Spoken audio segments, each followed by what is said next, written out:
নমস্কাৰ। আজি বিশ্ব পৰিৱেশ দিৱস 5 জুন আৰু এই বিশ্ব পৰিৱেশৰ দিনা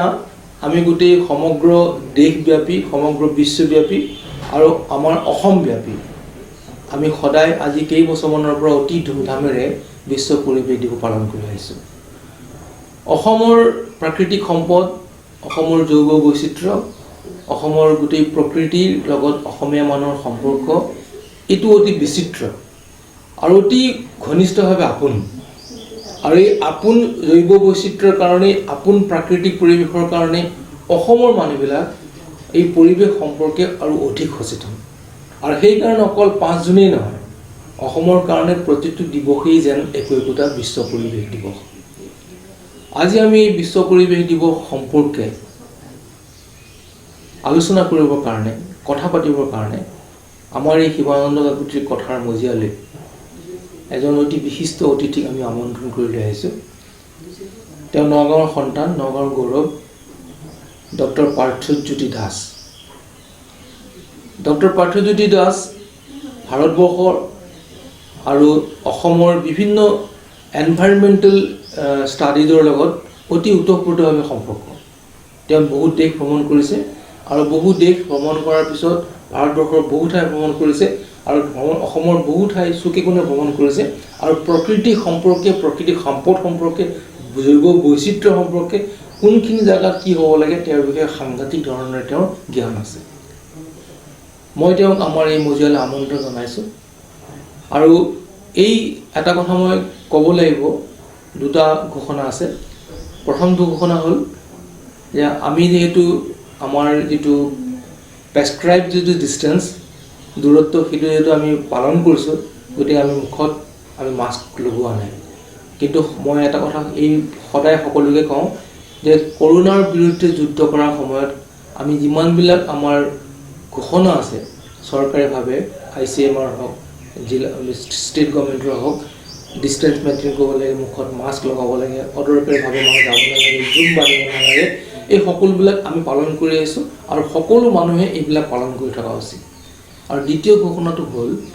যে ডক্টৰ দাস তেওঁ বিভিন্ন অনুষ্ঠানৰ লগত জড়িত, নিঃসন্দেহে বিভিন্ন অনুষ্ঠানৰ লগত, বিভিন্ন চৰকাৰী বেচৰকাৰী অনুষ্ঠানৰ লগত জড়িত। কিন্তু আজি তেওঁ যিখিনি কথা আমাক ক'ব, আমি যিখিনি কথা পাতিম, সেইখিনিতো আজিৰ ব্যক্তিগত কথা, নট নেচেচাৰিলি উইথ হিজ অ'ন, বাকী যিবিলাক এছাইনমেণ্টৰ লগত তাৰ কোনো সম্পৰ্ক নাই। আমি তথাপিও আমি জানো যে গোটেই অসমখন, গোটেই নৰ্থ ইষ্ট আমি বিশাল এটা প্ৰাকৃতিক সম্পদৰ ভাণ্ডাৰ, তলত হওক, ওপৰত হওক, আকাশত হওক, পাহাৰত হওক। এই গোটেইবিলাক কথাৰ কিছু সৰুচিমৰে আলোচনা কৰিবৰ কাৰণে আমি তেওঁক এই মজিয়ালৈ আদৰণি জনাইছোঁ। আপোনালোকৰ সন্মুখত ডক্টৰ দাস। নমস্কাৰ দাদা। মই পোনপ্ৰথমে আপোনাক ধন্যবাদ দিওঁ যে আপোনাৰ এই শিৱানন্দ কাকতিৰ কথা অনুষ্ঠানলৈ মোক মাতি দুটা কথা কোৱাৰ বাবে সুবিধা দিয়াৰ। আমি যিসকল পৰিৱেশ গৱেষক আছোঁ, পৰিৱেশ কৰ্মী, তেওঁলোকে বৰ আশাৰে এই দিনটোলৈ আমি বাট চাই থাকোঁ, প্ৰত্যেক বছৰৰ 5 জুন। আৰু আমাক বিভিন্ন ব্যক্তি বা অনুষ্ঠানে তেনেকৈ সুবিধা দিয়ে যে আমাৰ গৱেষণা কৰ্ম বা আমাৰ হাতত থকা তথ্য বা আমাৰ অভিজ্ঞতা আমি অকণমান শ্বেয়াৰ কৰিব পাৰোঁ বিভিন্ন মানুহৰ লগত। আৰু এইবাৰৰ বিশ্ব পৰিৱেশ দিৱস আন কালতকৈ বেছি গুৰুত্বপূৰ্ণ, যিহেতু এনেকুৱা এটা সময়ত আমি পাইছোঁ যিটো সময়ত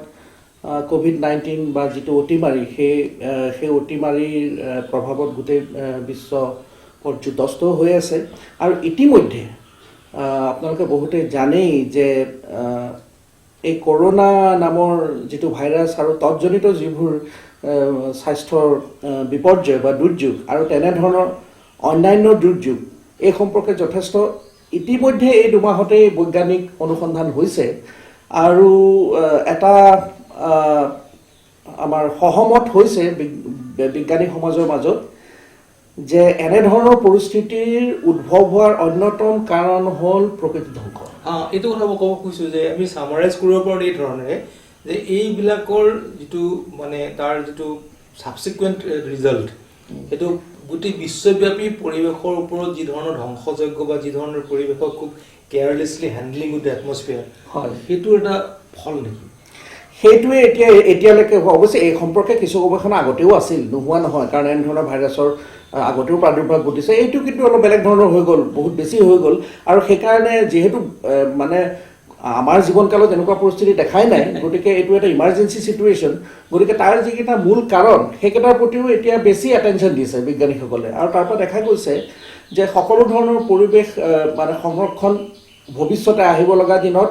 অতি প্ৰয়োজন হ'ব। তাৰমানে কৰোনাৰ দৰে ভৱিষ্যতে যাতে পৰিস্থিতি নহয়, তাৰ বাবে অন্যান্য আমাৰ যিবোৰ স্বাস্থ্যসন্মত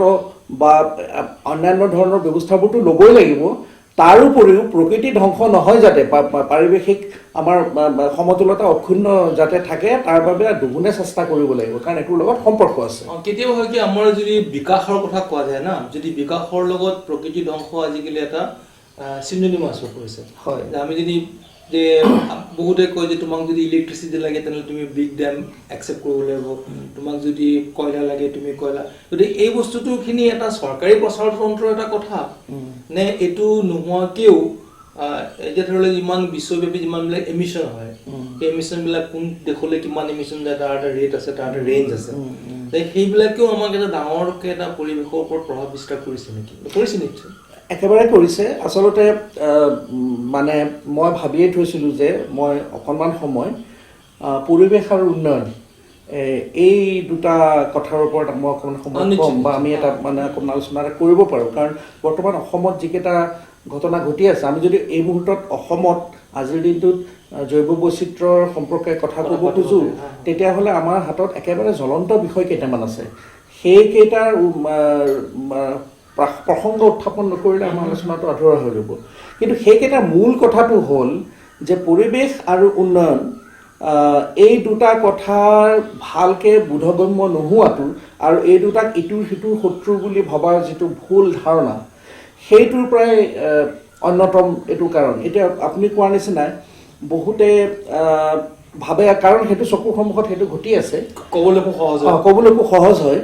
যে যিবোৰ আমাৰ ডেভেলপমেণ্ট বুলি ক'লে আমি একেবাৰে সাধাৰণ অৰ্থত, সাধাৰণ মানুহৰ ভাষাত আমি আৰ্থিক উন্নয়নৰ কথাই সাধাৰণতে কোৱা হয়, যিবিলাক কামে আমাক আৰ্থিক উন্নয়নৰ ফালে লৈ যায় বা আমাৰ বিভিন্ন পৰিকাঠামো তৈয়াৰ কৰে, আমাৰ মানে আমাৰ দেশখন সমাজখন পৰিচালনাৰ বাবে যিবোৰ ভৌতিক ইনফ্ৰাষ্ট্ৰাকচাৰ কৰে, যিবোৰ আমাৰ অৱশেষত আমাৰ আৰ্থিক মানে উন্নতিৰ লক্ষ্যৰে সমাধা কৰা হয়, তেনেধৰণৰ কামবোৰে আমি উন্নয়ন বুলি বা উন্নয়নমূলক প্ৰকল্প বুলি আমি কওঁ। কিন্তু দিছ ইজ নট নেচেচাৰী। এইটো কথা নহয় যে উন্নয়ন পৰিৱেশ বিৰোধী বা পৰিৱেশ উন্নয়ন বিৰোধী বা পৰিৱেশ ধ্বংস কৰিবই লাগিব উন্নয়ন, তেনেকুৱা কোনো কথা নহয়। আচলতে ঘটনাবোৰ যিহেতু এনেকৈ বহুদিন ধৰি ঘটি আহিছে যে উন্নয়নৰ নামত কৰা কামে পৰিৱেশৰ অপকাৰ কৰিছে, যেনে ধৰক অৰণ্য ধ্বংস কৰিছে, যেনে ধৰক বিল খালবোৰ নষ্ট কৰিছে, যেনে ধৰক জৈৱ বৈচিত্ৰ্যৰ ক্ষতি কৰিছে, আৰু তেতিয়া ইন ৰেছপন্স টু ডেট তাৰ প্ৰতিক্ৰিয়া স্বৰূপে কিছু মানুহে সেইবিলাকৰ প্ৰতিবাদ কৰিছে, বিজ্ঞানসন্মতভাৱে হওক বা যেনেকৈ নহওক। এই যিটো প্ৰক্ৰিয়া, প্ৰথমে ডেভেলপমেণ্টৰ কামখিনি হ'ল, তাত যথেষ্ট পৰিৱেশৰ ক্ষতিসাধন হ'ল, আৰু তাৰপিছত এচাম মানুহে সেইটো কৰিলে, প্ৰতিবাদ কৰিলে। প্ৰতিবাদ কৰোঁতে এইটো দেখা গ'ল যে যদি মানে এনেকুৱা এটা মানে কথা কোৱা হয় যে যদি এইটো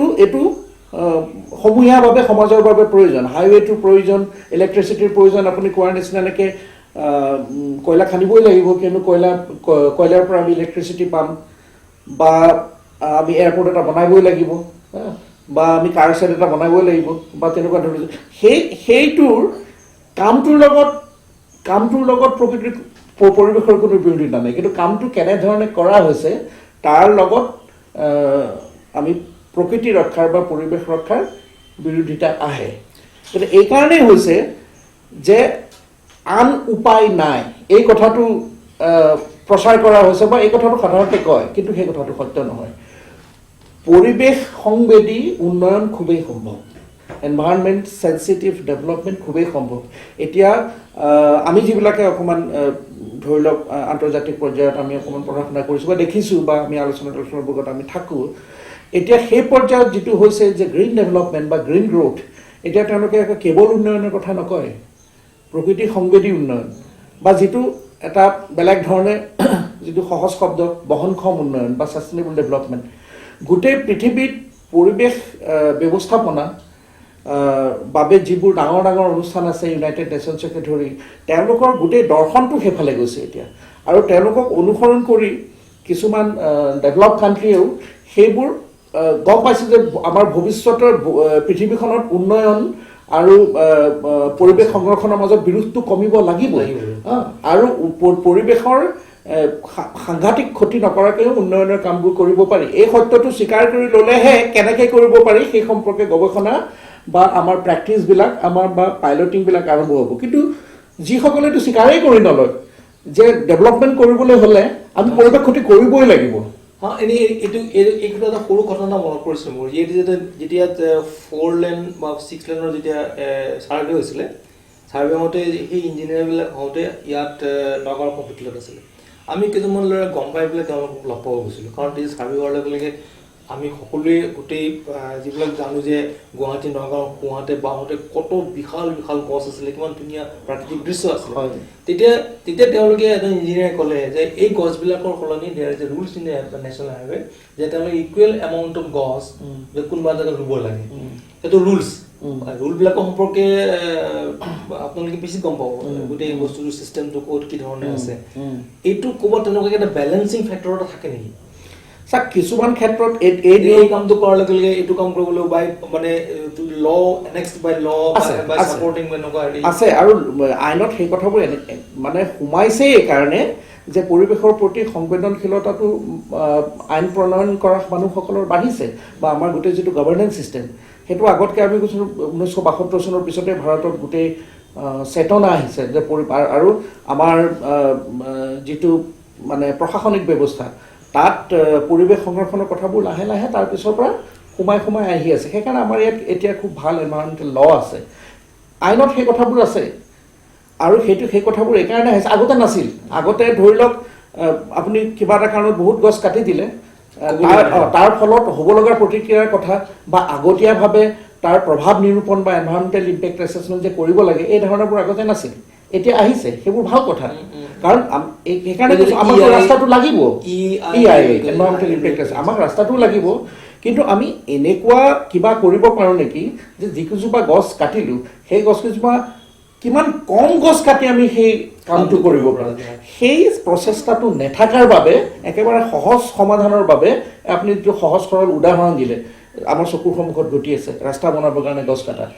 তাত বহু ঠাইত দেখা গৈছে যে অকণমান ইফাল সিফাল এলাইনমেণ্ট কৰিলে মাজত ৰাখিবলৈ কিছুমান ডাঙৰ গছ বাচি যায় কিন্তু সেইটো নকৰাৰ কাৰণে আমি এটা চিধা সলিউশ্যন আমি এটা সমাধানৰ পথত আগবাঢ়িলোঁ একদম লিনিয়াৰ সলিউশ্যন যে আমাক ৰাস্তাটো লাগে আৰু ৰাস্তাৰ কাৰণে গছ কাটিব লাগিবই কিন্তু এটা যে মধ্যম পন্থা আছে তাৰ বাবে চিন্তা চৰ্চাটো নহ'ল এতিয়া অৱশ্যে এই যিবিলাক এনভাইৰনমেণ্টেল যিবিলাক NGOs আছে যিবিলাক মানুহৰ সচেতনতা আহিছে সেইবিলাকে বোধ কৰোঁ কিছু মই যে আমি এতিয়া খুব বেছি উৎসাহিত এটা হৈছে আমাৰ দিহিং পাটকাই দিহিং পাটকাই কনফিউজন আছে কিছুমান দিহিং পাটকাইৰ ইফালে গৈ থাকে আপোনালোকে কথাটো বেছি ভালকৈ গম পাব একজেক্টলি দিহিং পাটকাই বস্তু কি হৈ আছে কিন্তু গোটেই কথাটো হৈছে কি যে তেতিয়া এই যে এনভাইৰনমেণ্টেল যিটো এছেছমেণ্ট কৰিব লাগে তাৰ সেইবিলাক হৈছে নে নাই বা সেইবিলাক কি ধৰণৰ ইমপ্লিমেণ্টেড হৈ আছে সেইবিলাক জেগাত আচ্ছা আপোনাৰ প্ৰশ্নটোত মই এইটোৱে ক'ম যে হয় দিহিং পাটকাই ঘটনাটো বহুত ধৰণৰ অকণমান আমি যিটো কওঁ গ্ৰে এৰিয়া আছে খুব ক্লেৰিটি নাই কিছুমান কথাত কাৰণ সেই বহুখিনি তথ্য যোৱা দুসপ্তাহৰ চৰ্চাত বহুতখিনি আহিছে কিছুমান গতিকে দুই এটা লাহে লাহে ক্লিয়াৰ হৈছে কিছুদিন লাগিব কিন্তু সেইবোৰ বিতৰ্কত নোসোমোৱাকৈও কেইটামান কথা অত্যন্ত স্পষ্ট হৈ আছে যিবোৰৰ লগত সকলোৰে সহমত আছে প্ৰথম কথা মুক্ত খনন কয়লাৰ মুক্ত খনন বা যিকোনো খনিজ পদাৰ্থৰ মুক্ত খনন অতি বিধ্বংসী প্ৰক্ৰিয়া এটা সেই বিধ্বংসী প্ৰক্ৰিয়াটো আপুনি যদি কোনোবা শুকান অঞ্চল এটাত বা একেবাৰে কোনো ধৰণৰ প্ৰাকৃতিক সম্পদ নথকা অঞ্চল এটাত কৰিলে তাত বোধ কৰোঁ আপত্তি কৰিব লগা কম থাকিব কিন্তু যেতিয়া এটা ইমান জৈৱ বৈচিত্ৰ্য চহকী এটা অঞ্চলত সেই মুক্ত খনন কৰা যায় আৰু হোৱাটেভাৰ ৰিজন এইটো ঠিক যে বহু দিনৰ পৰা চলি আহিছে কিছু ব্ৰিটিছৰ দিনৰ পৰা চলি আহিছে বাকীখিনি সম্পূৰ্ণ লিগেলি চলিছে কিছু হয়তো ইলিগেলি চলিছে সেই কথাবিলাকৰ ঊৰ্ধত উঠিও ক'ব পাৰোঁ যে সকলো ধৰণৰ মুক্ত খননে অসমত পৰিৱেশৰ সাংঘাতিক অপকাৰ কৰিছে। এইটো এতিয়া বন্ধ কৰিব পৰা গৈছে নে নাই এতিয়া যিখিনি ধৰি লওক যিখিনি ধৰক লিগেলি চলি আছে তাৰ কাৰণে প্ৰক্ৰিয়া বেলেগ হ'ব। সেইটোৰ কাৰণে আপুনি তেওঁলোকে যিহেতু লিগেলি কৰিছে গতিকে সেইটো কোৰ্ট যাব লাগিব। সেইটো ধৰি লওক এটা চৰকাৰৰ কথা আছে কাৰণ তেওঁলোকে অনুমতি দিছে, তেওঁলোকে কি চাই অনুমতি দিছে কি কথা, হয়তো তেওঁলোকৰ অপাৰেশ্যনটো লিগেল কিন্তু তাৰ যিটো খুব নেতিবাচক প্ৰভাৱ ওচৰৰ মানুহৰ মানে ওচৰত থকা মানুহখিনিৰ খোৱা পানী, খেতি পথাৰ, স্বাস্থ্যৰ পৰা আৰম্ভ কৰি তেওঁলোকৰ ঘৰ দুৱাৰ নষ্ট হোৱালৈকে আৰু সাংঘাতিকভাৱে পাহাৰ আৰু মাটি ধ্বংস কৰি গোটেই গছ গছনিবোৰ কাটি খাস্তাং কৰাৰ কাৰণে জৈৱ বৈচিত্ৰ্য ধ্বংস হোৱালৈকে যিটো মানে অপকাৰিতা সেইটোৰ সম্পৰ্কত কোনো ধৰণৰ সন্দেহ নাই। কিন্তু সেই মিটিগেশ্যন মেজাৰবোৰ সেই অপকাৰিতাটো কম কৰিবলৈ ব্যৱস্থা লোৱাটো বাঞ্ছনীয়। যদি লোৱা নাই তেতিয়াহ'লে সেইটো প্ৰতিবাদযোগ্য বিষয়, সেইটো প্ৰতিবাদযোগ্য বিষয়। কিন্তু তাৰোপৰিও আমি শুনিছোঁ আৰু কিছু পৰিমাণে সত্য যে তাত কিছু অবৈধ খননো হৈ আছে আৰু যিকোনো অবৈধ কাম যেনেকৈ গ্ৰহণযোগ্য নহয়, প্ৰতিৰোধযোগ্য। গতিকে আমি সেই মানে আইনী মেৰপেচৰ কথালৈ নোযোৱাকৈও আমি ক'ব পাৰোঁ যে সকলো ধৰণৰ মুক্ত খনন যিহেতু পৰিৱেশ বিৰোধী, গতিকে এটা এনেকুৱা সময় আহিব য'ত হয়তো চৰকাৰো চিন্তা কৰিবলৈ বাধ্য হ'ব সেই সকলোবোৰ ঠাই ধ্বংস হোৱাৰ পিছত। এতিয়াতো নতুনকৈ এক্সপাণ্ড কৰিবলৈ লৈছে, এতিয়া নতুন ঠাইবিলাকত এক্সপাণ্ড কৰিবলৈ এতিয়া সহজ ইমান নহ'ব কাৰণ পৰিৱেশ আইনবোৰ খুব কঠোৰ হ'ল। আগতে হয়তো পাইছিল, এতিয়া পাইবলৈ অকণ কম হ'ব, মানুহৰ সচেতনতা বহুত বাঢ়িছে। এই ঘটনাটোতে আমি গম পালোঁ যে কিমান মানুহে প্ৰটেষ্ট কৰিছে। প্ৰটেষ্টটো মোৰ হৈছে বিশেষ ভাৰতবৰ্ষত মই লাগিলে সেইটো মেধা পাটকাৰী হওক বা চাউথত যে গছবিলাকৰ চিপকো মুভমেণ্টে হওক কিয় যে চৰকাৰী গোটেই ডেমৰ কাৰণে মেধা পাটকাৰী যে চৰকাৰীভাৱে কৰা কামবিলাক বিৰোধিতা কৰিবৰ কাৰণে ভাৰতবৰ্ষৰ যিটো চিভিল ছ'চাইটিজ বা যিবিলাক তাৰ যিবিলাক NGO যিবিলাক আছে, যিবিলাক স্বেচ্ছাসেৱক সংগঠন আছে খুব শক্তিশালী ৰূপত থিয় দি আছে আৰু সেইকাৰণে ভাৰতবৰ্ষত কিছু এটা বেলেঞ্চ ষ্টেটত আছে খুব পটককৈ। কিন্তু সেই বস্তুটো অসমত কি ধৰণেৰে তাৰ এটা কাঠামোটো আছে মানে তাৰ কাঠামোটো তৈয়াৰ হৈছিল আপোনাৰ দাদা 2000 চনৰ পৰা এতিয়ালৈকে প্ৰায় মানে চলি থকা আৰু 2004-05 চনমানৰ পৰা 2011-12 চনমানলৈকে অতি তীব্ৰ হোৱা বৃহৎ নদীবান্ধ বিৰোধী আন্দোলন তাৰ কাঠামো তৈয়াৰ হৈছিল। প্ৰথমবাৰৰ বাবে মানে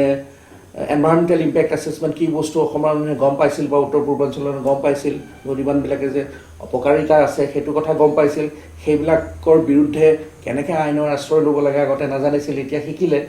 গতিকে এতিয়া অসমৰ বহুত মানুহে বহুত স্বেচ্ছাসেৱী সংগঠনে সেইবোৰ জানে আৰু সেই সুবিধাবোৰ লৈ আমাৰ যিটো নেশ্যনেল গ্ৰীণ ট্ৰিবিউনেল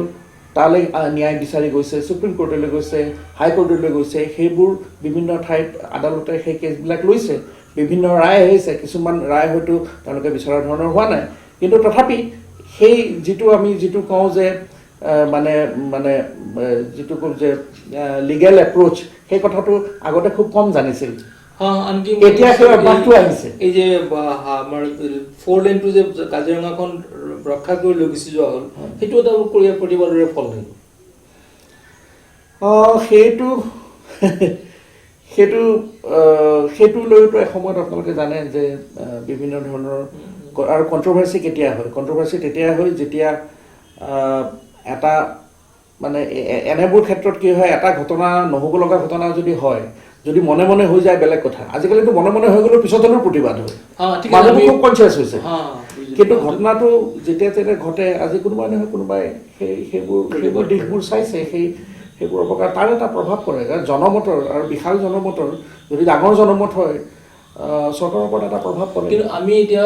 মূল কথাটোলৈ আহোঁ যে আমি যদি বায়'ডাইভাৰ্চিটিৰ লগত সম্পৰ্ক ৰাখি অসমখনৰ যিমানখিনি অসম বুলি কওঁ, অসমৰ লগত উত্তৰ পূৰ্বাঞ্চল গোটেইখিনিয়ে পৰে, অৰুণাচলৰ এটা পাৰ্ট পৰে, এইখিনিও পৰে। গতিকে এইখিনি লৈ পেলাই আমাৰ যিটো ভূমিকা হ'ব আমি কাৰণ পৰিৱেশ দিৱস পালন কৰাটো দেখি আহিছোঁ আমি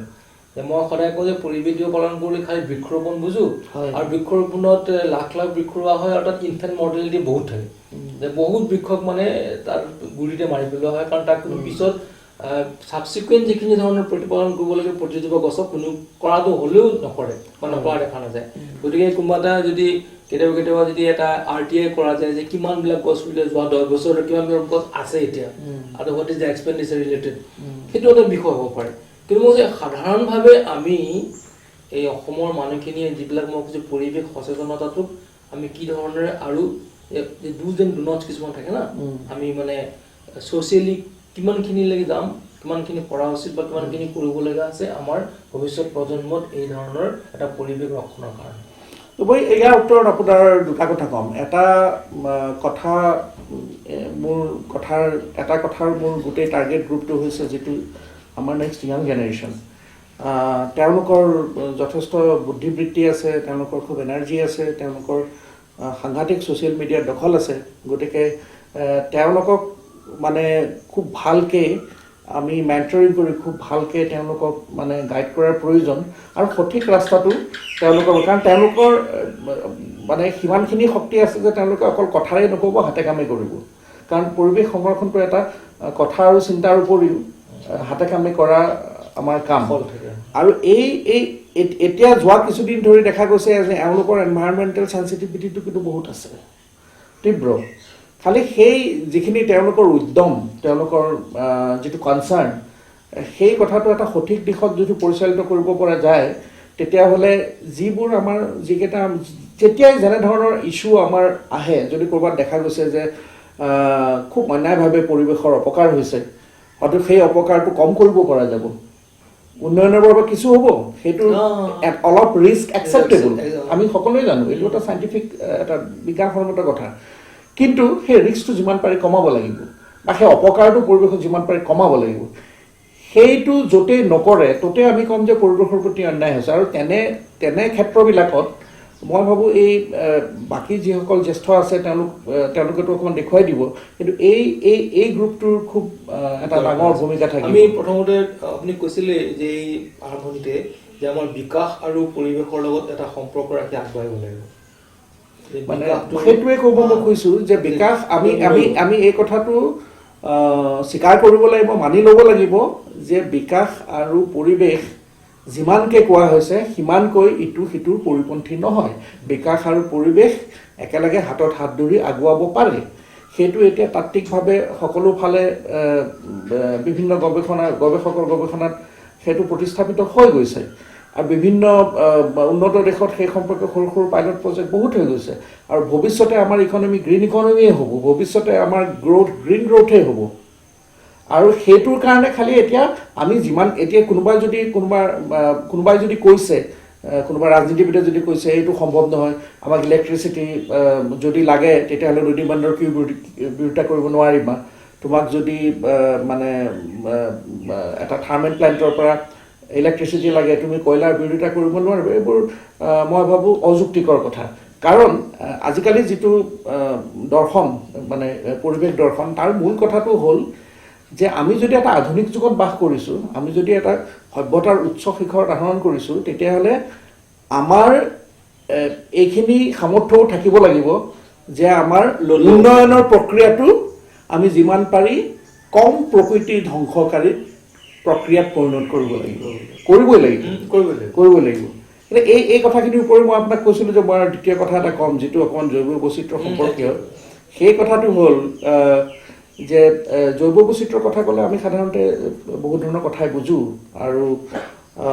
আমি ধৰি লওক আমাৰ অসমখন খুব জৈৱ বৈচিত্ৰ্যত চহকী আমি জানো সেইকাৰণে এটা বিশেষ ধৰণৰ আলোচনা এটা হ'বই সকলোৰে মাজত আৰু এইবছৰ বেছিকৈ হ'ব ক'ভিডৰ কাৰণে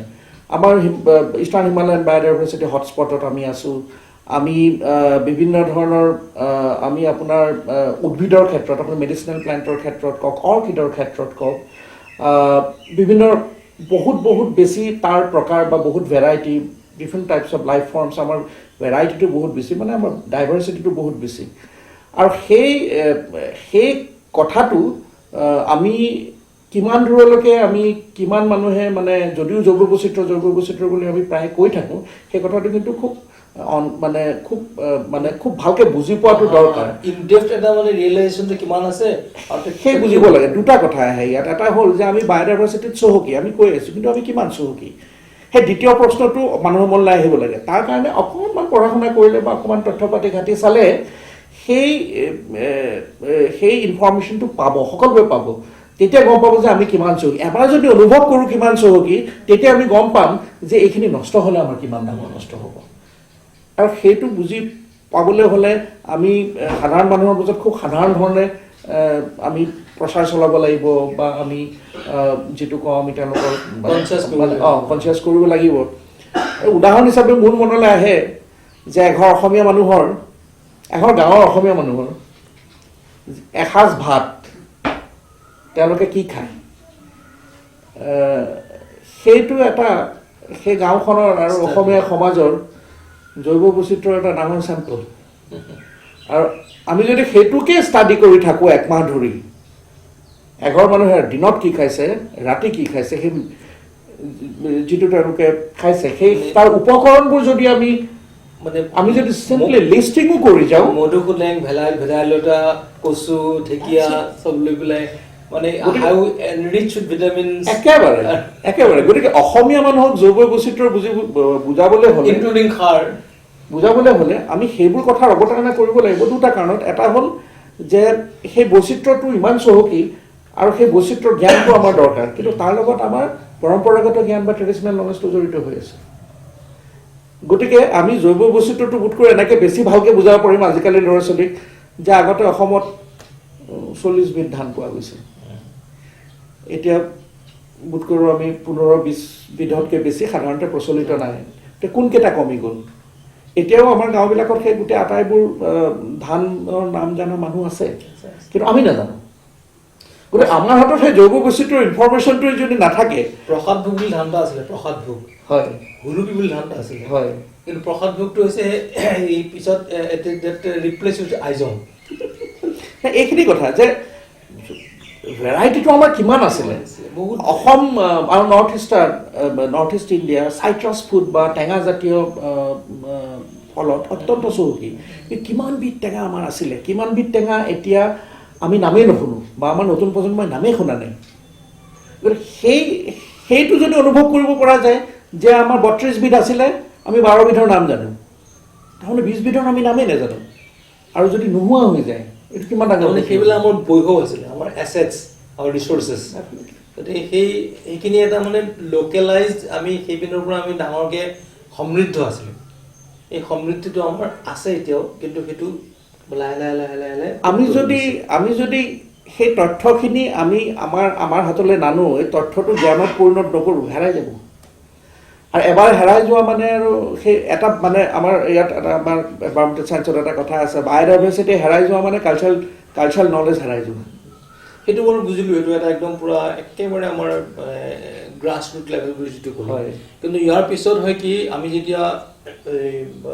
মই এটা পিছলৈ আমি নদীবিলাকৰ যে মাজে যেতিয়া হ'ল নদীবিলাক সংযোগ কৰাৰ এটা মানে ডাঙৰ এটা হেৰি হয় এতিয়া সেইবিলাক হৈছে যে থিয়ৰিটিকেল কথা যেতিয়া সন্মুখলৈ লৈ আহিব বুলি মানুহবিলাকক বিভ্ৰান্ত কৰে কাৰণ দুই পক্ষৰ ডাঙৰ এক্সপাৰ্ট থাকে এই এক্সপাৰ্টে ক'লে যে এইটো ঠিকে আছে নদী দাগবিলাক যদি লিক হৈ যায় তেনেহ'লে আমাৰ কাৰণে উন্নতি হ'ব কিন্তু এইটোৰ লগত তেতিয়া আমি কোনখিনি মানুহৰ কথা শুনিব পৰাকৈ কিছুমান আকৌ ধৰণৰ কিছুমান তাৰ কাউণ্টাৰ কিছুমান হেৰি ইনফৰ্মেশ্যনছ আগুৱাই আহিব সমাজলৈ এইটো কি ধৰণেৰে সম্ভৱ হ'ব পাৰে সাধাৰণতে এই ক্ষেত্ৰত একেবাৰে সন্মুখাসন্মুখী দুটা পক্ষ থাকে সাধাৰণতে ধৰি লওক আপুনি ৰিভাৰ লিংকিং প্ৰজেক্টৰ কথা কৈছে যিটো এতিয়ালৈকে কেইবাবাৰো প্ৰণয়ন কৰিবলৈ চেষ্টা কৰা হৈছে কিন্তু আজিলৈকে পৰা নাই নোৱাৰাৰ দুটা কাৰণ এটা হ'ল যে যিসকলে এই কথাটো ভাবিছিলে বা তেওঁলোকে কৰিব বিচাৰিছিল সেইসকলে দুদিন পিছত নিজেই গম পালে যে কামটো কাৰিকৰীভাৱে বা টেকনিকেলি এইটো সম্ভৱ নহয় মই সেইটো মোৰ কথাৰ অৰ্থ এইটোৱেই যে কেতিয়াবা এটা যেতিয়া প্ৰপ'জেল লৈ আহে প্ৰপ'জেলটোৰ এটা যিটো ব্ৰাইটাৰ ছাইডটো চৰকাৰী পক্ষৰ বা এই যোনে তাৰ পৰা এটা মুনাফাত আহে তেওঁলোকে ইমেজ এটা ক্ৰিয়েট কৰিলে কিন্তু তাৰ লগতে আমাৰ এইবিলাক মানুহৰ এটা ইমিডিয়েটলি যিটো দুটা পক্ষৰ কথা কৈছোঁ বৰ জৰুৰী হয় কিন্তু মোক এটা আমি শেষ কৰিব লাগিব এতিয়া এটা কথা মোক নৰ্মেলি মই যে ডুজ এণ্ড ডু নটছ প্ৰথমতে কৈছিলোঁ যে আপুনি গোটেই বিষয়টোৰ পৰা আজি বহু বছৰ লাগি আছে and you know lot of things about the world wide India wide আৰু ষ্টেট ৱাইড এতিয়া যদি আমি কওঁ আজিৰ এই পৰিৱেশ দিৱসটোত যে আমি ক'ভিড বা অন্যান্য কিছুমান নহ'বৰ কাৰণে আমি প্লাষ্টিক ইউজ নকৰিবৰ কাৰণে আমি বিভিন্ন কাম কৰিবৰ কাৰণে বিভিন্ন প্ৰপাগেণ্ডা বিভিন্ন প্ৰগ্ৰেম আহে এই প্ৰগ্ৰেমবিলাক এটা সময়ত আহে এটা সময় নাইকিয়া হৈ যায় আজি 5 জুনটো আহে অহা বছৰ আকৌ আহিব কাইলৈ পৰি ডাঙৰ ডাঙৰ বৃক্ষৰোপণ হ'ব ফটো ওলাব কাম চেছ কিন্তু আমি এই লাইনত থকাৰ কাৰণে what do you feel যে আমি আসলতে কি ধৰণে কৰা উচিত কি ধৰণে কৰিলে আমি এখন ধুনীয়া এখন পৃথিৱী আমাৰ কাৰণে আহিব মোৰ দৃষ্টিত এইটো একেবাৰে এটা স্পষ্ট মানে কথাটো যে আমাৰ যিখিনি মানুহ মই অসমৰ কথাতে কৈছোঁ অসমৰ যিখিনি মানুহ তেওঁলোক ট্ৰেডিশ্যনেল নলেজত চহকী এইটো নহয় যে পৰিৱেশ শিক্ষা তেওঁলোকক তেওঁলোকৰ নাই তেওঁলোকক আমি দিব লাগিব নহয় আছে কিন্তু তাৰ সেই জ্ঞানটোক সেই শিক্ষাটোক আমি কেনেকৈ সমাজৰ কামত লগাব পাৰোঁ বা পৰিৱেশ সংৰক্ষণৰ কামত লগাব পাৰোঁ সেই বিষয়ে কিছু আলোচনাৰ প্ৰয়োজন আছে আৰু সেইটো বিভিন্ন চিভিল ছ'চাইটি অৰ্গেনাইজেশ্যন বা চৰকাৰী বিভিন্ন বিভাগে তেনেধৰণৰ কামবোৰ কৰি আছে মই ভাবোঁ ভাৰতৰ আন বহু ৰাজ্যৰ তুলনাত অসমত পৰিৱেশ সচেতনতাটোৰ অৱস্থা ভাল আৰু আৰু অসমত আৰু এইকাৰণেও যে অসমত বিভিন্ন সময়ত বিভিন্ন বিষয় লৈ পেলাই এটা নহয় এটা প্ৰত্যেক বছৰে এটা ডাঙৰ ইছ্যু লৈ পেলাই এটা ৰাজহুৱা জাগৰণ আমি পাই আহিছোঁ প্ৰত্যেকটো ৰাজহুৱা জাগৰণে মানুহক নতুনকৈ ভাবিবলৈ শিকায় নতুনকৈ পঢ়িবলৈ বাধ্য কৰে নতুনকৈ জানিবলৈ বাধ্য কৰে তাৰপিছতো আমাৰ যিটো আমাৰ নতুন প্ৰজন্ম তেওঁলোকৰ মানে উৎসাহ বা তেওঁলোকৰ উদ্যমটো খুব বেছি মই কৈছোঁৱে মই খুবেই প্ৰশংসা কৰোঁ তেওঁলোকক কিন্তু তেওঁলোকক সঠিক দিশত আগবঢ়াই নিবলৈ প্ৰপাৰ মানে মেণ্টৰিং লাগিব আৰু আপুনি যিটো কথা কৈছিলে যে এইটো খুব গুৰুত্বপূৰ্ণ যে এটা ঢৌৰ নিচিনা আহিল এটা গুচি গ'ল গতিকে সেই গোটেই প্ৰচেষ্টাটো ছাষ্টেইন কৰি ৰাখিবৰ কাৰণে এতিয়া ধৰি লওক বহুত সংগঠনে গোটেই বছৰটো জুৰি ধাৰাবাহিকভাৱে ভালকৈ কাম কৰি গৈ আছে এইটো আৰু মই দেখিছোঁ যে কিছু নতুন ল'ৰা ছোৱালীয়ে কোনো ধৰণৰ সংগঠনৰ লগত জড়িত নহয় কিন্তু তথাপিও গোটেই বছৰটো কিবা নহয় কিবা প্ৰকাৰে তেওঁলোকে এইবিলাক বিষয়ত ধাৰাবাহিকভাৱে প্ৰতিক্ৰিয়া প্ৰকাশ কৰিছে উদ্বিগ্নতা প্ৰকাশ কৰিছে গতিকে এক ধৰণৰ এংগেজমেণ্ট তেওঁলোকৰ হৈ আছে মোৰ বোধেৰে যিটো বস্তুৰ এতিয়া অভাৱ সেইটো হ'ল প্ৰপাৰ লিডাৰশ্বিপ অসমত গতিকে ইভিন এনভাইৰনমেণ্টেল ছেক্টৰতো সেই এনাৰ্জিখিনি আছে সেই পাৰ্পাছটো আছে সেই good intent and good content গোটেইখিনি বস্তু আছে গতিকে আমাৰ যদি মানে আৰু সেই প্ৰপাৰ মানে এইটোও নহয় যে সেইবোৰ নাই চিভিল ছ'চাইটি অৰ্গেনাইজেশ্যনো আছে কিন্তু বিভিন্ন ভাগত ধৰি লওক বিভক্ত গতিকে মইতো ভাবিছোঁ যে নতুন জেনেৰেশ্যনটোৱে নিজৰ বাট নিজে উলিয়াই ল'ব যদি এন্ধাৰ দেখা পায় নিজৰ ৰাস্তা নিজে উলিয়াই ল'ব তেওঁলোকে মানে যি কৰিব লাগে কৰিব কিন্তু মোৰ বোধেৰে সেইটোৰে এটা অভাৱ হৈ আছে এই গোটেই মানুহখিনিৰ শক্তি আৰু উদ্যম উৎসাহ একলগ কৰি পেলাই সেইটো কেনেকৈ এটা মানে আমাৰ এখন ডেমক্ৰেটিক ছ'চাইটি আৰু আইন কানুন সংবিধানৰ গণ্ডিৰ ভিতৰত থাকি বেয়া কামবিলাকৰ প্ৰতিবাদ কেনেকৈ কৰিব পাৰি কেনেকৈ শুধৰাই দিব পাৰি প্ৰচেষ্টা আৰু চৰকাৰক য'ত ভাষা প্ৰয়োগ কৰি তেওঁলোকক মানে বেয়া কামটো বাদ দি সেই কামটো পৰিৱেশৰ কম ক্ষতি হোৱাকৈ বা ক্ষতি নোহোৱাকৈ কৰিবলৈ বাধ্য কৰিব পাৰি সেইটোৱে আমাৰ এতিয়া কৰণীয় ধন্যবাদ ডক্টৰ পাৰ্থ আচলতে এই বিষয়লৈ অনেক কথা পাতিবলগীয়া থাকে কাৰণ আমাৰ বায়'ডাইভাৰ্চিটি যিমান ৰিচ সেই বিষয়লৈ আমি থ্ৰুতে এটা ভুকুতে কলটো পকোৱাবৰ নিচিনাকৈ কথাখিনি শেষ নহয় কিন্তু যি নহওক আজিৰ এই দিৱসটোত আমি প্ৰত্যেক দিৱসতে কিছু সংকল্প গ্ৰহণ কৰোঁ মই ভাবোঁ যে আমাৰ প্ৰত্যেকটো দিনেই একোটা পৰিৱেশ দিৱস হওক আৰু এই পৰিৱেশ দিৱসৰ যিটো আন্তৰিক তাৰণাই অসমখনৰ জৈৱ বৈচিত্ৰ্য অসমখনৰ প্ৰাকৃতিক সম্পদ অক্ষুণ্ণ ৰাখক ধন্যবাদ পাৰ্থ নমস্কাৰ ধন্যবাদ